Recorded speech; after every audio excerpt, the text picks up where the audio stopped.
Noy, puntahan natin si Ate Mercy. Yan, puntahan ko doon sa bahay nila. Yan, titingnan natin yung mga yero mga Boss Noy.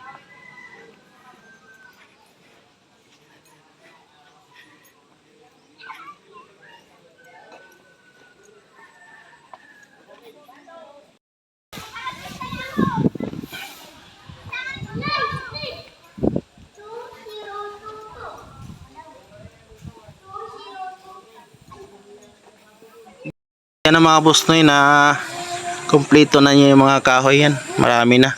Talagang baguhin pala niya kasi ang haligi pala niya sa bahay talaga niya. Wala na talaga.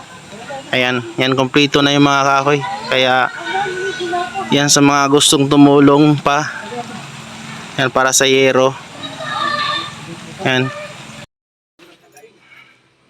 Ayan mga Boss Noy. Ito yung bilhan ng yero mga Boss Noy yan. Wala na mga ano na kasi to mga gamit na talaga to Yan. Ayan, ito yung bahay ni Ate Mercy mga Boss Noy.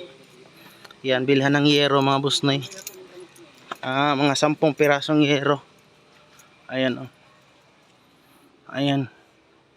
Ayan ang loob nila oh. Ayan. Pag umulan malakas talaga tumutulo.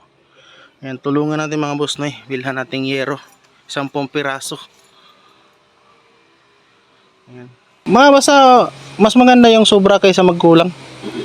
Kasi mahirap magkulang Okay pa naman yung pako Tulungan kayo, di bang tulungan tayo, di ba? Ano naman maganda naman din ganun, di ba? Oo. Tulungan lang, walang tulungan kayo. Ayan, bayanihan yan ng bayanihan kasi. Hindi naman nga magbibideo lang ako na ginagamit lang yung video para magkapera ako Kung may pera ako, pwede naman ako hindi mag-video Pwede naman na pera ko, sarili ko itulong Kaso lang, mayroong mga tumutulong katulad ni Tatay Alex Si Tatay yan, nagkakilala kami dahil lang sa kung anong ginagawa ko. Kasi, sa totoo lang yung sahod ko dito sa YT, napupunta lang sa mga tao Walang, akala lang ninyo akala lang nila kung mayroon ako napala Wala. Pag sima ako nga, sasahod 3 buwan. Bukod lang kung mayroon nagregalo sa akin, nagbibigay na kung galing sa ibang bansa, magbigay sa akin ng damit o sapatos, okay na ako doon. Or bigyan ako ng cellphone. Pero yung mga pera, itutulong ko, kulang pa nga Abono pa ako. Ayan mga Boss Noy, ito yung bilhan natin ng yero mga Boss Noy, 10 pirasong yero. Hindi na tayo problema sa pako kasi marami tayong pako. Ayan. Ayan, marami na siyang kahoy. Marami na pala talagang butas Ayan. Sa mga gusto pang tumulong magpambili ng yero, doon pa naman sa baba tayo bibiling yero. Wala na dito. Wala na.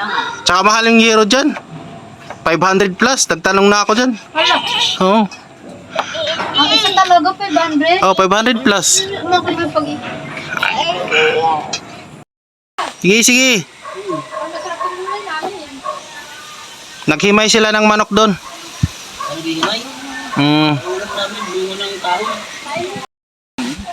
Ano baging? Inaluan ng talbos ng kamuti na may bigas. Ayan ang panganay mo. Anak. Yun sumampa. Nilalakad lang yan. Ayun na. Lagpas pa sa dito? Ilampas. Mga ilang oras? Isang oras at kalahati. May mga bayabas ba yun? Hardin ko yan. Ayan ba yung kahoy na yan? Bayabas yan?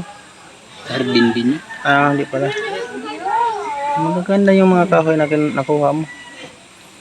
Pagdugtong lang naman natin yung iba Ganun na nga sabi nila. Sabi ni Pastor, pagdugtungin na lang yung hindi aabot doon sa dulo. Ayun mga Boss Noy. Yan itong project natin. Medyo malaki-laki ang nito. Kailangan nating budget. Iwan ko lang kung magkakasahod ako ngayon. Manghingit, tayo, magdagdag. May pondo naman, kaso kulang pa. Halos mga 6,000 din to. Pagkain pa.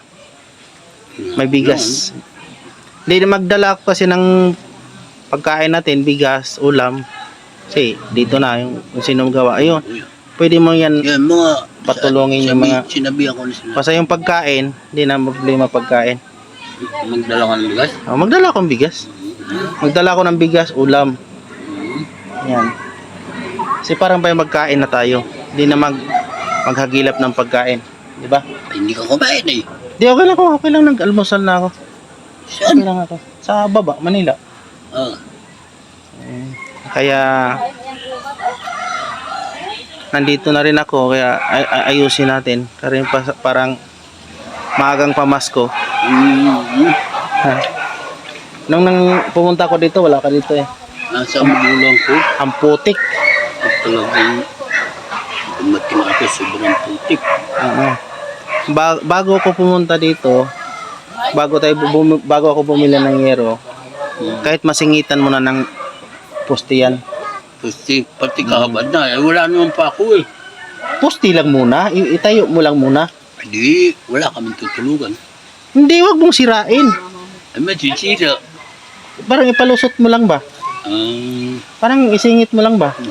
Kung kaya mo masingit, wag mo na hindi po nasirain. Parang iwahi mo lang konti ba? Kumakain. I-ano mo lang ba? Gagawin niya.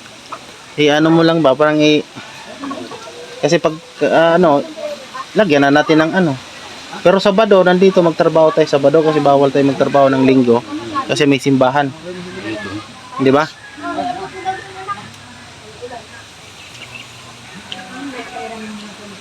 Yan, bago magtapos nitong buwan na to, maatipan na yan. Ay, Maayos na natin yan.